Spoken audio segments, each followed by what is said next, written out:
Investor, welcome back to my YouTube channel digital service. दोस्तों, आज हम इस वीडियो में डिस्कशन करने वाले हैं हिमाद्री स्पेशलिटी केमिकल लिमिटेड के क्वार्टर 2 के रिजल्ट्स आ चुके हैं। रिजल्ट्स कैसे रहे, साथ ही साथ आपको इस शेयर में करना क्या है, होल्ड करना है या सेल करना है, क्या रेजिस्टेंस है, क्या सपोर्ट, हर एक बात पर हम यहाँ चर्चा करने वाले हैं। चैनल पर पहली बार आए हैं तो चैनल को सब्सक्राइब करना बिल्कुल ना भूलें। इसके अलावा इस चैनल पर अगर आप स्विंग ट्रेडर्स हो, आपको पोजिशनल ट्रेडिंग करना पसंद आता है, तो इस चैनल पर हम डेली बेसिस पर एक ऐसे स्टॉक्स के बारे में बात करते हैं जहां पर आप लर्निंग के साथ साथ कुछ प्रॉफिट भी जनरेट कर पाएँ।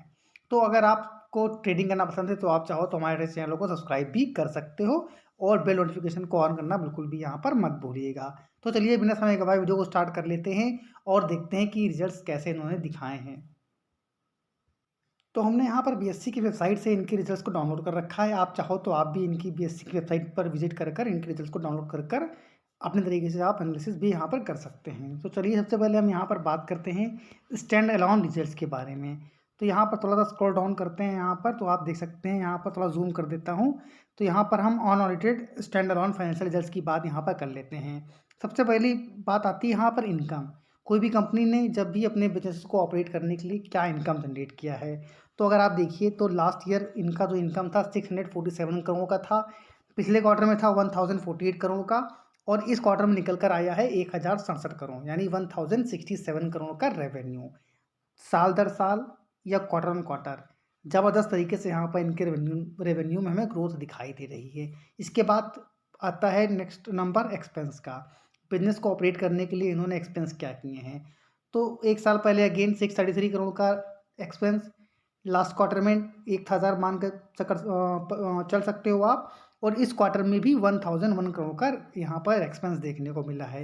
यानी इनके एक्सपेंस में बहुत ज़्यादा बढ़ोतरी तो हमको देखने को नहीं मिल रही है, लेकिन ज़रूर इनके इनकम में यहाँ पर हमको अच्छा खासा ग्रोथ यहाँ पर दिखाई दे रहा है। अब हम बात करते हैं, यहाँ पर इन्होंने एक कॉलम और दे रखा है एक्सेप्शनल आइटम, जिसमें इन्होंने 34 करोड़ के आसपास का यहाँ पर लॉस दिखाया है।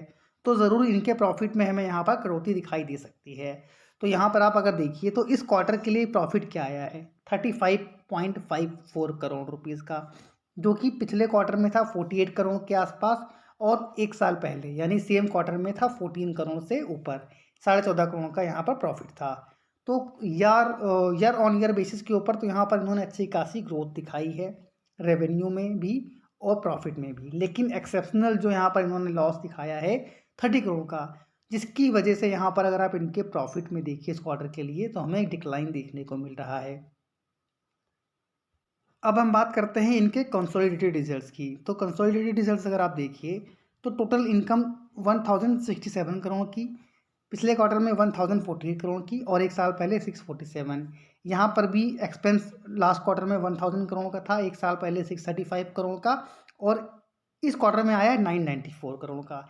यानी एक्सपेंस में यहाँ पर हमको डिक्लाइन देखने को मिल रहा है कंसोलिडेटेड रिजल्ट्स के अंदर, जिसकी वजह से यहाँ पर भी इन्होंने एक्सेप्शनल जो इनका आइटम्स दिखाया है 30 करोड़ का लॉस है, जिसकी वजह से यहाँ पर भी अगर इनका टोटल प्रॉफिट देखिए तो ईयर ऑन ईयर बेसिस के ऊपर तो उन्होंने प्रॉफिट में अच्छी खासी ग्रोथ दिखाई है, लेकिन एक्सेप्शनल लॉस की वजह से यहाँ पर इनका थोड़ा प्रॉफिट में हमें डिक्लाइन देखने को मिल रहा है, जिसकी वजह से इनका अगर आप अर्निंग पर शेयर देखिए तो यहाँ पर भी हमको 0.92 से पिछले क्वार्टर से अगर आप देखिए 0.86 का ईपीएस में गिरता हुआ दिखाई दिया है। तो अब यहाँ पर कंक्लूजन क्या निकलता है, क्योंकि यहाँ पर कई सारे एनालिस्ट हो सकता है मार्केट जब मंडे के दिन ट्रेडिंग ओपन स्टार्ट होती है तो ये देखना काफ़ी ज़्यादा महत्वपूर्ण हो जाता है कि मार्केट इसको किस डायरेक्शन में ले जा रहा है। लेकिन मेरा क्या यहाँ पर ओपिनियन है, ये आप लोग जान लीजिए कि अगर आप मेरे हिसाब से बात करें तो यहाँ पर रिजल्ट्स काफ़ी अच्छे दिखाए हैं कंपनी ने, रेवेन्यू बढ़ा है, एक्सपेंस में कंट्रोल किया है, प्रॉफिट अच्छा खासा दिखाया है, लेकिन एक्सेप्शनल जो लॉस था उसकी वजह से जो यहाँ पर इनका हमें प्रॉफिट देखने को मिला है डिक्लाइन। तो ओवरऑल रिजल्ट शानदार हैं, इसको मैं आउटस्टैंडिंग रिजल्ट में बोलूँगा, मैं जहाँ इसको शानदार रिजल्ट यहाँ पर बोलने वाला हूँ। तो ज़रूर अगर किसी भी कारणवश इस स्टॉक में गिरावट होती है तो आप लोगों को बिल्कुल भी पैनिक नहीं करना है। लॉन्ग टर्म इन्वेस्टर हैं तो ये आपके लिए एक बेहतर अपॉर्चुनिटी हो सकती है कि आपको इतने क्वालिटी स्टॉक जो लगातार, पहले तो मैं नहीं लेकिन अभी जो इन्होंने रेवेन्यू में सुधार किया है, देखिए इस कंपनी के ऊपर मेरी डिटेल्ड एनालिसिस कर रखी है मैंने, लिंक डिस्क्रिप्शन में दे दूंगा, जाकर ज़रूर देख लीजिएगा। जो भी डाउट्स रहे होंगे, कंपनी करती क्या है, कंपनी के क्या-क्या फ्यूचर प्लानिंग है, हर एक के बारे में डिटेल से हमने चर्चा करी हुई है। तो उसे देख लेंगे तो सारी पिक्चर यहाँ पर आपकी क्लियर हो जाएगी। तो लॉन्ग टर्म व्यू है तो आप बाय ऑन डिप करिएगा यहाँ पर। अगर आप स्विंग ट्रेडर्स हैं तो यहाँ पर ज़रूर आप लोगों के लिए कुछ लेवल्स मैं आइडेंटिफाई कर देता हूँ, जहाँ पर आपको टेक्निकल चार्ट्स के ऊपर देख करके अपनी पोजीशन को कैरी फॉरवर्ड करना है या ऐसा रेट होने पर एग्जिट करना है। एचएचसीएल की अगर हम बात करें तो फ्राइडे के दिन उन्होंने ₹105.95 का यहाँ पर हाई भी लगाया था। लो लगा था यहाँ पर ₹102.25 की और जो क्लोजिंग दी थी यहाँ पर इन्होंने ₹103 के ऊपर दी थी। ओपन हुआ था ₹103.25 के ऊपर। अब इस स्टॉक की अगर हम बात करें तो जो हमारे पुराने व्यूअर्स हैं, जो हमारे पेड मेंबर हैं या जो हमारे डेमो मेंबर जिन्होंने हमारी सर्विस ली है, वो सभी भली भांति जानते हैं कि इस स्टॉक को हम करीब 40 से 45 रुपीज़ के आसपास से दिलाते चले आ रहे हैं लगातार, और लगातार हमने अपने टारगेट को यहाँ पर अपसाइड की तरफ ही ले गए हैं, क्योंकि यहाँ पर जिस हिसाब से मैंने जैसे अभी डिस्कशन किया, इन्होंने रिजल्ट्स पेश किए हैं वो काफ़ी ज़्यादा शानदार थे। 6 मंथ में अगर आप देखिए तो करीब करीब 44% के रिटर्न इस स्टॉक ने बना कर दिए हैं। अब अगर आप यहाँ पर ईयर टिल डेट देखें तो करीब 126 ये वो लेवल है जहाँ से हमने स्टॉक को हर एक लेवल पर बाय करते हुए चलाए हैं, जो भी हमारे व्यूअर्स हैं या मेंबर हैं, आप सभी जानते हैं। तो करीब-करीब यहाँ पर अगर आप देखिए तो 10 महीने के अंदर स्टॉक ने ऑलमोस्ट आपके पैसे को 1.3% के आसपास बढ़ा दिया है, 1.3 टाइम्स। यानी कि 1 लाख का निवेश किया होता तो 2,26,000 की रकम आप सभी की स्टॉक में बन गई होती।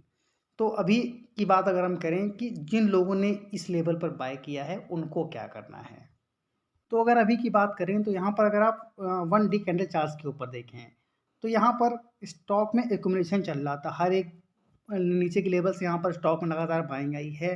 तो अभी करना क्या है? अभी आपको एक एसएल लेना है सबसे पहले यहाँ पर। एसएल लेना है आप लोगों को यहाँ पर करीब-करीब 98 रुपीज़ का।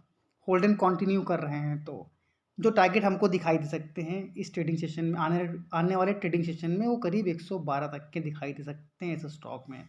तो ज़रूर आप लोग इस लेवल को नोट कर लीजिएगा। दूसरी बात, अगर आप स्विंग ट्रेडर्स हैं तो चाहो तो हमारी पेड सर्विस भी ले सकते हो, जिसको हम ऑफर के तौर पर 7 डेज़ के लिए डेमो के तौर पर फ्री ऑफ कॉस्ट दे रहे हैं। सर्विस आपको अच्छी लगती है तो बहुत से नॉमिनल से चार्जेस हैं जिनको पे कर कर आप सर्विस को कंटिन्यू भी कर सकते हैं। सर्विस लेना या ना लेना टोटल आप पर निर्भर करता है, क्योंकि इस चैनल पर भी जो लोग छोटे निवेशक हैं जिनके पास बहुत छोटी पूंजी है और वो स्टार्टिंग कर रहे हैं फिर कुछ सीखने के लिए, तो ज़रूर आप लोग इस चैनल को ज्वाइन कर सकते हैं, जहाँ पर हम लर्निंग के साथ साथ कुछ अर्निंग भी यहाँ पर करवाते हैं। क्योंकि कई सारे हमारे निवेशक होते हैं जिनकी लगातार क्वेरी आती है कि सर स्टॉक में मूवमेंट आने के बाद सब बताते हैं। तो तब से मैंने सोच रखा है कि मैं उस स्टॉक के बारे में आप सभी से बात करूँगा, जहाँ पर आप तेज़ी आने से पहले कुछ प्रॉफिट जनरेट कर पाएँ। तो ज़रूर अगर आप ट्रेडिंग करते हैं तो प्लीज़ चैनल को सब्सक्राइब करना बिल्कुल ना भूलें। Thank you for watching this video. जय हिंद, जय भारत।